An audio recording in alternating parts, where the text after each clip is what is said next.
Bonjour à chacun de vous, puis je suis content de vous voir chacun de vous. Salut. Et, Bonjour, bonjour. Bonjour à ceux qui sont à Internet, puis que la grâce et la paix de Dieu soient avec vous. Amen. Amen.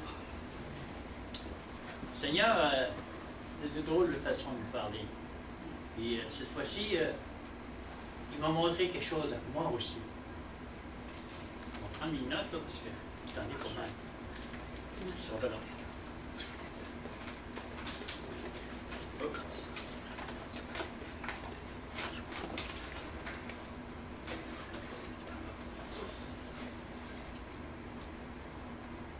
Marie ou Jézabel.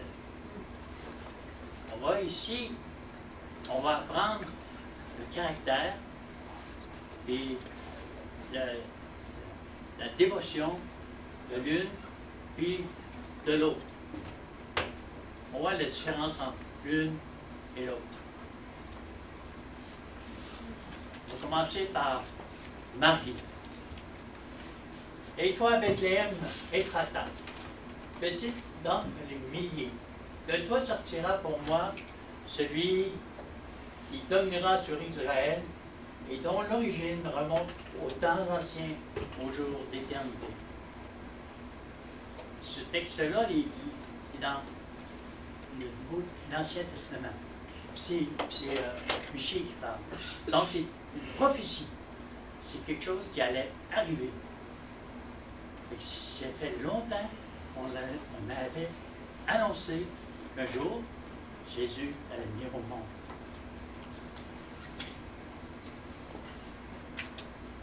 Je ne suis pas trop cassé, hein? Dans Luc 1, 27 à 33. C'est auprès d'une vierge fiancée à un homme de la maison de David, nommé Joseph. Le nom de la vierge était Marie. L'ange entra chez elle et dit, « Je te salue, toi à qui une grâce a été faite. Le Seigneur est avec toi. » Troublée par cette parole, Marie se demandait ce que pouvait signifier une telle salutation. L'ange lui dit, « Ne crains point, Marie, car tu as trouvé grâce devant Dieu. Et voici, tu deviendras enceinte, et tu enfanteras un fils, et tu lui donneras le nom de Jésus.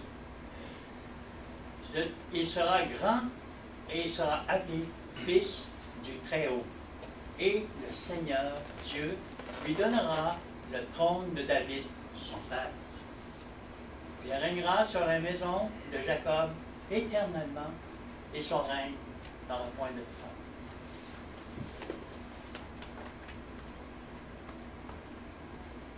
L'ange qui est ici, c'est l'ange Gabriel. L'ange, il dit, viens t'annoncer une belle nouvelle. Il dit,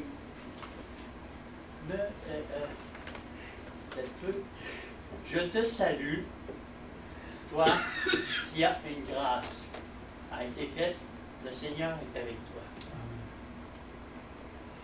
Ici, il fait une salutation.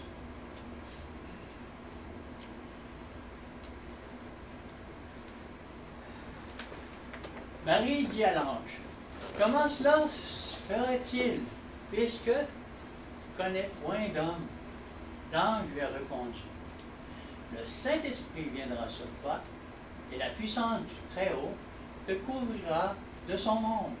C'est pourquoi le Saint-Enfant qui naîtra de toi sera appelé Fils de Dieu. Voici, Élisabeth, ta parente, a conçu, elle aussi, un fils en sa vieillesse, et celle qui était appelée stérile est dans son 6e mois, car rien n'était possible à Dieu. Marie dit, je suis la servante du Seigneur, qu'il me soit fait selon ta parole. Et l'ange la quitta. On voit comment est-ce que Marie s'est comportée. Elle ne se sentait pas digne, mais elle s'est soumise à la volonté de Dieu. Puis elle m'a dit, elle a dit, je suis ta sœur. Fais-toi Jésus. Puis elle est devenue enceinte. Elle a porté le nom d'un fils auquel on lui a donné le nom de Jésus.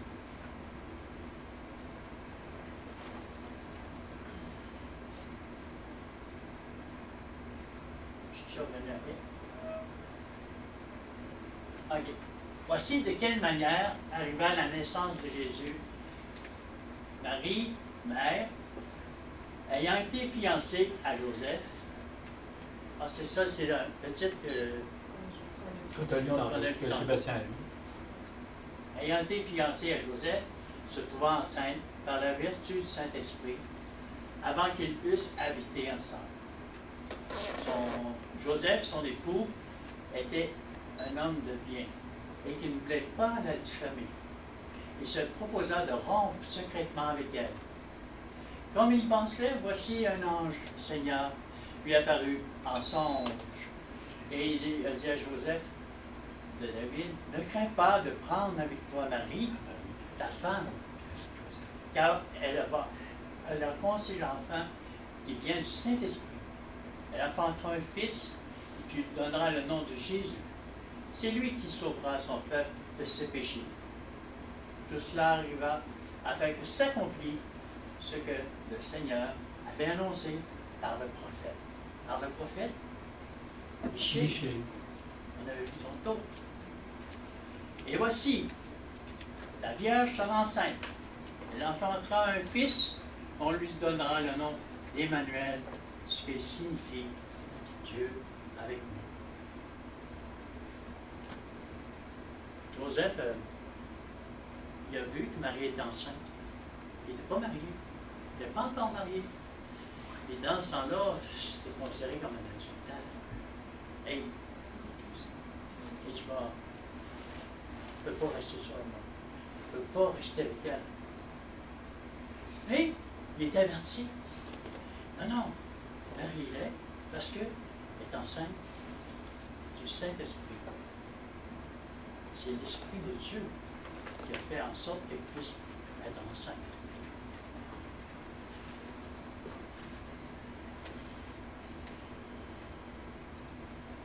Jésus a grandi.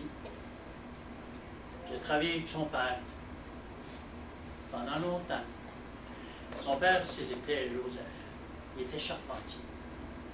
Et Jésus, pendant sa vie, jusqu'à 30 ans, a travaillé avec son père. Puis on appelait Jésus, n'est-ce pas le charpentier, le fils de Marie, le frère de Jacques, de Joseph, de Jude et de Simon et ses sœurs? Ne sont-elles pas ici parmi nous? Et il était pour eux une occasion de chute. Jésus était pour eux une occasion de chute. Parce que Jésus, toute sa vie, il amenait avec joie, avec bonheur, il accordait son amour, sa patience, sa bonté. Il n'avait pas encore commencé son ministère. Mais ici, là, on le voyait comment? N'est-ce pas, là, le fils de Marie, le charpentier? On le voyait comment? Comme un homme. Comme un simple homme. On ne le voyait pas comme fils de Dieu. Celui qui avait été promis. On le voyait seulement comme un homme. Leurs yeux étaient comme Paul avec des écailles. On ne voyait rien. Tous, d'un commun accord, persévéraient dans la prière avec les femmes et Marie, mère de Jésus, et avec les frères de Jésus. Ici, on comprend que Marie, la mère de Jésus, a suivi tout au cours de sa vie les disciples, a été avec les disciples, a suivi Jésus, a accepté par la foi et a dit même, je suis ta sœur. Elle a suivi toute sa vie, puis elle a suivi avec les disciples Jésus. toute sa vie, jusqu'au jour où, quand elle a vu Jésus sur la croix mourir, Jésus lui a dit, Mère, voici ton fils. Et Jean, voici ta mère. Jésus reconnaissait sa mère. Il savait que c'était elle qui l'avait enfanté. Et il ne l'a pas laissé seul. Il lui a donné comme fils Jean, qui aimait vraiment Jésus. Pas parce que les autres disciples ne l'aimaient pas, mais on voit que Jean avait aimé beaucoup Jésus.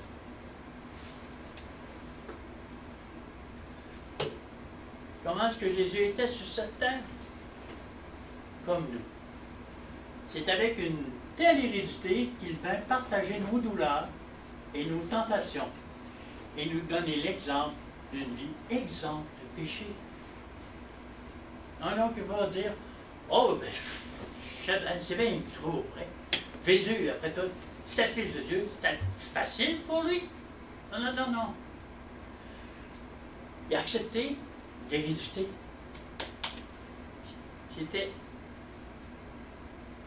une possibilité. C'était possible. Ça aurait pu être possible que Christ puisse tomber. Qu'est-ce qui fait que Jésus n'a pas tombé? C'est parce qu'il y avait cette communion-là. Et cette communion-là, il nous la donne. Si on est en Jésus, Jésus est en nous, puis il va faire en sorte qu'on puisse avoir une vie exempte de péché. Car le péché n'aura point de pouvoir sur nous. Parce que Christ est en nous. C'est vrai, de moi-même, puis par moi-même, je ne peux pas arriver à ça. Et il nous la donne. Nous la donne. Dieu a donné par Jésus-Christ une exemple de vie de péché. Dieu a donné par Jésus-Christ. J'aime bien ces deux petits mots-là. Donné par. Écoutez bien ça. Donné par, donné par, donné par, donné par, donné par, donné par, pardonné, pardonné, donné par. Il nous a pardonné. Il ne veut pas juste donner son Fils, mais il nous a pardonné. Qui ça? Dieu, le Père. Il nous a pardonné. Jésus-Christ a accepté de porter, de vaincre pour nous. Amen. N'est-ce pas là? Merveilleux. Mais il y a quelque chose qui est arrivé de bizarre et d'étrange face à l'homme. Qu'est-ce que fait de Marie? L'homme. Qu'est-ce que fait d'elle? Tu ne te feras point d'image taillée, ni de représentation quelconque des choses qui sont en haut dans les cieux, qui sont en bas sur la terre, qui sont dans les eaux plus bas que la terre. Tu ne te prosterneras point devant elles, tu ne les serviras point, car moi, l'Éternel, ton Dieu, je suis un Dieu jaloux, qui punit l'iniquité des pères sur les enfants jusqu'à la 3e et la 4e génération de ceux qui m'haïssent, et qui fait miséricorde jusqu'en 1000 générations à ceux qui m'aiment et qui gardent mes commandements. On a fait de Marie une idole. Puis, on a fait d'elle une prière. Sainte Marie, Mère de Dieu. Je sais, j'ai été catholique, et je l'ai prié, Marie. Et je croyais ça, moi, là. Non, non. Tu n'auras pas d'autre Dieu devant ma face. Tu ne feras point d'image taillée. C'est ça l'erreur que l'homme, par la papauté, a fait en sorte de détourner ce monde vers des idoles. Je dis à leurs fils dans le désert, ne suivez pas les préceptes de vos pères, n'observez pas leurs coutumes, et ne vous souillez pas par leurs idoles. Je suis l'Éternel, votre Dieu. Suivez mes préceptes, observez mes ordonnances, et mettez-les en pratique. Sanctifiez mes sabbats, et qu'ils soient entre moi et vous un signe auquel qu'on connaisse que je suis l'Éternel, votre Dieu. Ne suivez pas les préceptes de vos pères. C'est vrai que moi, quand je suis venu au monde catholique, et je suivais les préceptes de mes pères, de ma mère, de mon père. Puis j'y allais à l'église. Et je priais comme les autres, sans me rendre compte que je transgressais, je faisais de la peine, sans savoir. Mais aujourd'hui, je sais ça. Et j'avertis ce monde qui croit en ça, qui espère en ça, puis dans le fond, qu'est-ce qui va l'apporter? Parce que quand tu regardes l'idole, est-ce qu'elle va t'entendre? Est-ce qu'elle va te répondre? Est-ce qu'elle a un sentiment? La seule chose qu'elle va faire, c'est de briser quand tu vas la mettre à terre. C'est tout.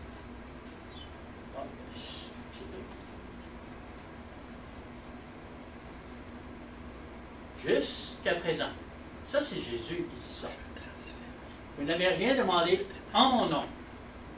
Demandez et vous recevrez afin que votre joie soit parfaite. Jésus dit ça. Jésus dit jusqu'à présent, vous n'avez rien demandé en mon nom. Si Jésus aurait voulu qu'on puisse prier Marie, il aurait dit, priez au nom de Marie. Et il aurait dit, mais non, il dit, ah mon nom, au nom de Jésus. Amen. C'est tellement clair. Nous,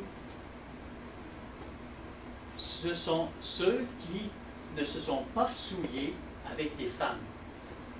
Je vous expliquais tantôt. Car ils sont vierges. Ça, c'est nous. Ça. Et ils suivent l'agneau partout où il va. Ils ont été rachetés d'entre les hommes comme des prémices pour Dieu et pour l'agneau. Et dans leur bouche, il ne s'est point trouvé de mensonge, car ils sont irrépréhensibles. C'est ici la persévérance des saints, qui gardent les commandements de Dieu et la foi de Jésus. Comme on a vu dans Ézéchiel tantôt. Il veut qu'on garde ses commandements. La foi de Jésus. Je pensais que je pouvais avoir de la foi. C'est drôle, je peux dire, j'ai la foi en Jésus. Mais il faut que j'ai la foi de Jésus. Mais c'est différent, ça. Si j'ai la foi de Jésus, imagine ce que Jésus en vous peut faire par la foi de Jésus en vous. Rien n'est impossible à Christ, parce qu'il a vécu, il nous a donné cette victoire. Amen. Ça, c'était Marie. Je vais vous faire maintenant la contrefaçon ou l'immense abomination d'une femme qui s'appelle Jézabel. Ça, ces textes-là de Jézabel, vous allez pouvoir les retrouver dans 1 Roi 18, 1 Roi 19. Puis quand vous lirez, je vous encourage à prendre vos Bibles une fois bien l'esprit bien reposé, de lire l'histoire au complet. Parce que moi, je vais prendre certains versets ici et là pour faire comprendre. C'était qui ça, cette femme-là? Puis Achab. C'est qui ça? Achab. On va commencer par Achab, c'était un roi d'Israël. Donc, c'était un roi du peuple de Dieu. Un roi d'Israël. Quant à Jézabel, lorsque Jézabel était méchante, elle exterminait les prophètes de l'Éternel. Abdias, lui, il voyait ça. Puis il a dit, hey. Il a pris 100 prophètes. Il les a cachés 50 par 50 dans les draps pour les sauver. Parce que Jézabel, elle détestait tellement les prophètes, elle les exterminait. Pourquoi donc juste? Parce que Jézabel, elle adorait les dieux Baal, les dieux à la sterté. Et elle n'adorait pas le vrai Dieu, le Dieu des cieux, celui qui crée le ciel et la terre. Puis elle a même fait en sorte qu'Achab accepte ça, puis il la suit, puis il ne dit rien.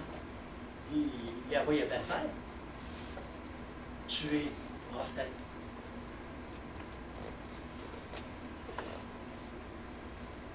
Jusqu'au jour où Jézabel a envoyé un message à Élie. Élie, ça c'est qui ça, Élie? C'est celui qui est monté au ciel sur un char de feu. C'est le même gars. C'est pour ça que je vous dis, lorsque on lit l'histoire en gros, on voit bien que c'était qui ça? Élie. Puis c'est un prophète. Elle dit, envoie un message à Élie pour lui dire que les dieux me traitent dans toute leur rigueur. Si demain, à cette heure, je ne te fais de ta vie ce que tu as fait de la vie de chacun d'eux. On voit ici un drôle de texte. Parce que si on revient à l'histoire, c'est que Élie avait fait tuer tous les prophètes de Jézabel. Puis il a fait en sorte de les exterminer, de les tuer, parce qu'il enlevait ainsi l'abomination parmi les peuples. Puis Élie, quand il a vu qu'il était menacé, il s'est sauvé. Puis Dieu l'a caché pendant un temps, jusqu'à ce que la pluie, encore si on lit l'histoire, c'est qu'il y a eu une sécheresse, puis on a voulu retrouver Élie pour que la sécheresse puisse venir. Puis tout ça, c'est dans un contexte d'histoire qui fait que lorsqu'on regarde ça, on voit Jézabel, elle ne s'est pas arrêtée. Elle continue à tuer les prophètes. Et elle ne s'est pas arrêtée de trouver ce gars-là.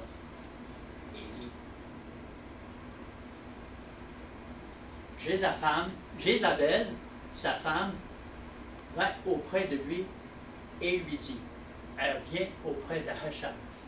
Pourquoi as-tu l'esprit si triste et ne manges-tu point?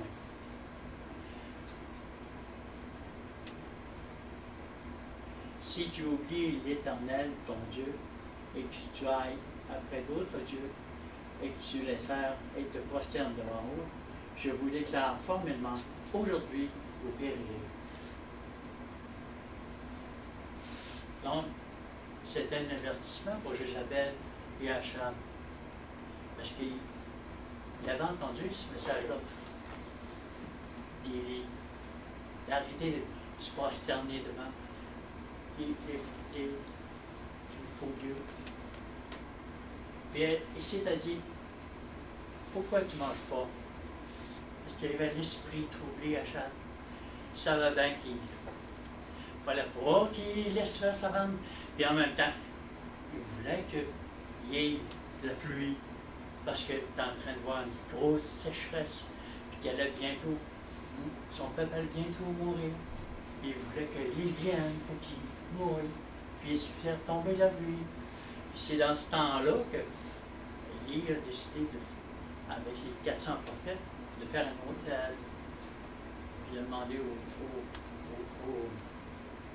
prophètes de Baal, ouais, priez Dieu, faites descendre du feu du ciel, qui consume votre offrande, votre sacrifice. Mais mettez pas de feu dedans. Ils ont fait ça. Matin, très tôt le matin, vers 6 heures. Tout l'avant-midi, ils ont fait ça jusqu'à midi. Rien ne se passait, tu sais. Et il dit, ben, crie plus fort. Ben, ils se sont mis à crier plus fort. Puis même, là, ils ont commencé à s'automutiler, puis à faire en sorte qu'ils saignent. Puis, à midi, encore rien. Rien. Il se passait jamais rien. Et lui, de son côté, il dit, bon, et là, je vais faire une tranchée autour de mon offrande. Ils ont fait une tranchée autour de l'offrande. Il dit, bon, prenez de l'eau, arrosez-la. Plein d'eau dessus. Ah, prenez un deuxième seau, arrosez-la. Ah, prenez un troisième, arrosez-la. Il y avait tellement d'eau, là, ça dégoulait. Puis l'eau s'est ramassée dans le tranché. Il trompe. Puis on se souvient qu'Élie avait dit au Baal, il n'y avait pas de feu. Et Élie s'est branché, puis il a commencé à prier. Il n'avait même pas fini sa prière, que le feu a descendu du ciel, il a tout consumé, même l'eau. Tout, plus rien. C'est là que le prophète de Baal ont reconnu qu'Élie était Dieu, était le prophète de Dieu. Puis c'est là aussi qu'Élie a fait tuer les prophètes de Jézabel. Puis c'est là aussi que Jézabel a dit, hey, lui là, ben le point, il va mourir. Là, ben, Achab, il était déçu de tout ça. Lui. Pour ça, il nous conseille aussi à nous aujourd'hui. Et si on oublie l'Éternel, ton Dieu, et que tu ailles après d'autres dieux, et que tu les sers, que tu te prosternes devant eux, je vous le déclare formellement aujourd'hui, vous périrez. Pas parce qu'il ne nous aime pas, puis c'est parce qu'il nous avertit qu'il nous aime. Il veut qu'on puisse adorer Dieu en toute liberté, dans son amour, parce qu'il nous aime. Il dit, je t'aime. Est-ce que Dieu qui aime, il dit, bon, ben là, je change. M'attrape.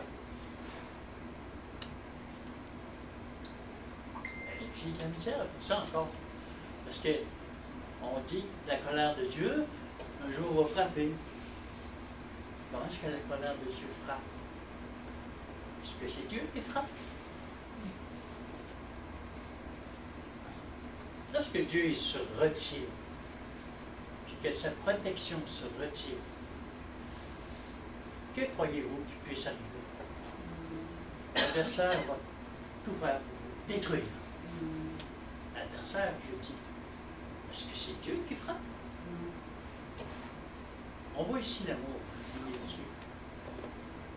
Dieu veut qu'on puisse comprendre que ce n'est pas lui qui frappe. Il vous aime, puis il attend juste qu'on suive. C'est pour ça qu'il dit, je connais tes œuvres, ton amour, ta foi, ton fidèle service, ta constance et tes dernières œuvres plus nombreuses que les premières. Mais ce que j'ai contre toi, c'est que tu laisses la femme Jézabel, qui se dit prophétesse, enseigner et séduire mes serviteurs, pour qu'ils se livrent à l'impudicité et qu'ils mangent des viandes sacrifiées aux idoles. Je lui ai donné du temps afin qu'elle se repentisse, et elle ne le veut pas se repentir de son impudicité. On voit très bien, c'est pas Dieu qui empêche. Dieu, il donne son amour. Mais il ne le veut pas. C'est l'homme qui ne le veut pas. Et ici, il compare la femme, l'Église, Jézabel, cette grande prostituée, cette bête, spirituellement qu'on appelle la bête. Mais moi, je l'appelle Jézabel, méchante. Parce que elle fera la guerre à tous ceux qui l'ont reçu. Une robe blanche lui fut donnée à chacun d'eux, et il lui fut dit de se tenir en repos quelque temps encore, jusqu'à ce qu'il fût complet le nombre de leurs compagnons de service et de leurs frères qui devaient être mis à mort comme eux. Le livre La tragédie des siècles que vous voyez là-bas, là, prenez-le. Oui. Prenez-le. Parce que nos frères, je parle de Luther, je parle des grands réformateurs qui ont su, hey, ils vivaient, eux autres, avec Jézabel, la grande prostituée, puis ils ont défendu ce message-là. C'est-à-dire, il faut observer Dieu, il faut craindre Dieu, même s'il n'y avait pas encore toute la connaissance. Ils ont quand même battu, puis se sont battus jusqu'à la mort. Ils sont morts, ceux-là. Là. Ils sont dans leur tombe, puis attendent que Jésus revienne. Jésus va les appeler, tout comme nous. Il est mort en Christ, il ne devancera pas les vivants, les morts non plus. Tous ensemble, on va élever Jésus. Là, on va pouvoir dire c'est fini. Ils ont un même dessein. On parle de la bête ici, de l'Église apostate, de la papauté. Et ils se donnent leur droit à la puissance et leur autorité à la bête. Donc la puissance des États-Unis, qui est une puissance aujourd'hui, vraiment, qu'on peut reconnaître comme une puissance, elle va donner son autorité à la bête. Ils combattront contre l'agneau, et l'agneau les vaincra, parce qu'il est le Seigneur des seigneurs, le roi des rois, et les appelés, les élus, les fidèles, ils sont avec lui, ils vaincront aussi. Amen. Ici, c'est une promesse pour chacun de nous. On sait que si on vit avec Christ aujourd'hui, puis qu'on marche avec lui, puis qu'on apporte les messages des 3 anges de l'Apocalypse 14, ben on est en train de combattre avec l'agneau.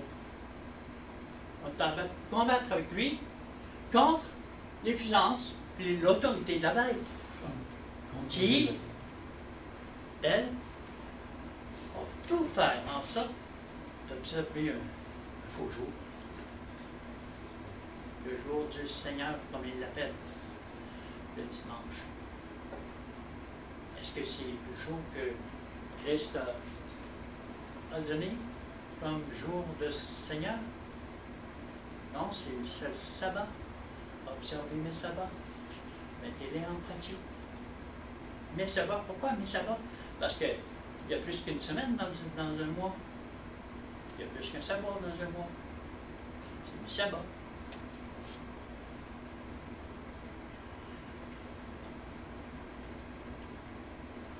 Et il cria d'une voix forte en disant, Elle est tombée, Babylone la Grande. Elle a abreuvé, elle est devenue une habitation de démons. Un repère de tout esprit impur, un repère de tout oiseau impur et odieux. Parce que toutes les nations qui ont bu de la fureur de son impudicité, et que les rois de la terre se sont livrés avec elle à l'impudicité, et que les marchands de la terre se sont enrichis par la puissance de son luxe. Et c'est bizarre, hein? J'ai l'impression de le vivre. Regarde les marchands d'aujourd'hui, là. Ah, il n'est pas long. C'est ça, regardez. Pourquoi ça, les augmentent tout? Tout doit augmenter, c'est à peine si tu peux t'acheter de quoi. C'est sûr qu'on réussit à s'acheter de quoi. Jusqu'au jour où tu ne pourras plus ni acheter ni vendre. Oh, puis si tu observes, ça va. Ben, toi, c'est à cause de toi que ça arrive toutes ces calamités-là. Parce que tu n'es pas avec nous autres. Comme tu n'es pas avec nous autres, tu es contre nous. Et comme tu es contre nous, attends qu'on te pointe. Comme Jézabel a dit, attends que je t'attrape. Et il dit, voilà ce que je vais faire de toi. Qu'est-ce que le promesse on a vu tantôt? Et ils vaincront avec l'agneau. Reste en nous. C'est vrai que ce ne sera pas facile. C'est vrai qu'on va avoir à vivre ça. Mais donnons une promesse, ça dans notre esprit. Et quand ça va arriver, hey, c'est ça. Hey, moi, je le vois déjà, ça agit. Quand la puissance de l'États-Unis va s'unir avec la papauté, c'est vraiment pas loin. Parce que quand je regarde à ce que prêche l'Église protestante, puis qui observe quel jour, c'est plus drôle, hein, il observe le dimanche. C'est comme s'il s'associait, sans s'en rendre compte, à la papauté. Puis un jour, il va dire, ah, tiens, on te donne cette puissance-là. La méchanceté, la fureur de la papauté qui existait du temps de Luther et rien à côté de la fureur de ce qui nous attend. Haïti, là, on a un peu trop. Tu ne vas pas faire. C'est peurant ce que tu dis là. Non, non. Si tu as la foi en Christ, tu vas vaincre. Amen. Tiens ça en parole. Hein. Ne crains rien. Je suis avec toi. Amen. Et la bête fut prise, et avec elle le faux prophète, et qui avait fait devant elle les prodiges par lesquels il avait séduit ceux qui avaient pris la marque de la bête et adoré son image. Ils furent tous deux jetés vivants dans les temps ardeux du feu et de soufre. Qu'est-ce que va être la fin? La mort éternelle. La mort éternelle, c'est ça, mon frère. La mort éternelle. Ma question, au début, était bizarre, hein? Marie ou Jézabel? Quel côté vous être de ceux qui adorent Dieu et qui vont défendre leur foi? Vous allez dire, ah, moi, je vais être trop peu. Je n'ai pas envie de mourir. Oh, je vais suivre.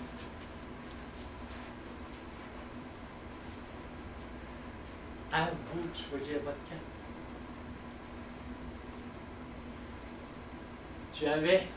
Il dit, tu avais confiance dans ta méchanceté. Tu disais, personne ne me voit. Ta sagesse et ta science t'ont séduite. Et tu disais en ton cœur, moi et rien que moi. Le malheur viendra sur toi sans que tu en voies l'aurore. La calamité tombera sur toi sans que tu puisses la conjurer, et la ruine fondra sur toi, tout à coup, à l'improviste. C'est Isaïe ici qui parle, là. C'est pas Jean de l'Apocalypse. Pourtant, on voit très bien que cette bête-là, là, elle va tomber, elle va perdre. Mettez votre confiance et votre foi dans ce que Dieu vous a donné aujourd'hui. Et je sais que ça ne sera pas facile. Je vais le dire, puis je sais, pour moi-même aussi, je prêche pour moi aussi. Ça ne sera pas facile. Gardez la foi. Persévérez dans la prière. C'est ça que Jésus faisait. Priez. Persévérez dans votre foi. Puis s'il faut, jeûner aussi. Par rapport à l'esprit clair. Puis on a vu dans l'école pendant le camp meeting, le globe frontal, puis c'est ouvert. Hein, Sébastien, qu'on soit ouvert à ce que Dieu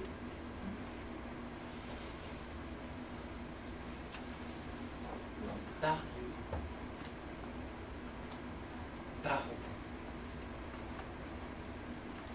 par son esprit qui habite en vous, par l'esprit de Christ qui habite.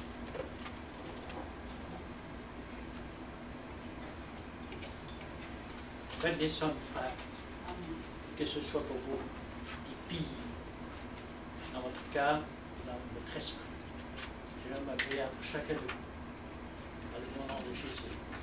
Amen.